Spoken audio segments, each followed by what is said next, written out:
এজন্য আমার কাছে কেউ যদি ছেলে মেয়ে নিয়ে আসে, বলে হুজুর হেফজখানায় দিছি বা আলিয়া মাদ্রাসা পরে একটু দোয়া করে দেন, আমি দোয়াটা পরে ফু দিয়ে দিই।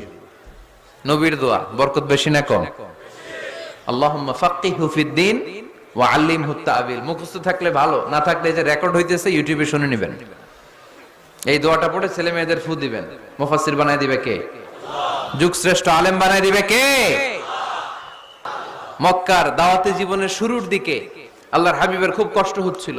অল্প কয়েকজন হাতে গোনা ওনার ফলোয়ার তাহাজ্জুদের নামাজে কেঁদে কেঁদে আল্লাহর একটা দোয়া করে ফেললেন। আল্লাহুম্মা আইজ্জাল ইসলাম বিআহাব্বি রাজুলাইনি ইনদাক বিউমর ইবনে খাত্তাব আও আবি জাহল ইবনে হিশাম। আল্লাহ, মক্কার দুজনের একজন যেন কালিমা পড়ে মুসলমান হয়, হয় খাত্তাবের বেটা ওমর, নয় হিশামের বেটা আবু জাহাল। ওমরে ফারুকের জন্য দোয়া কবুল করলো কে? বিষ্ণু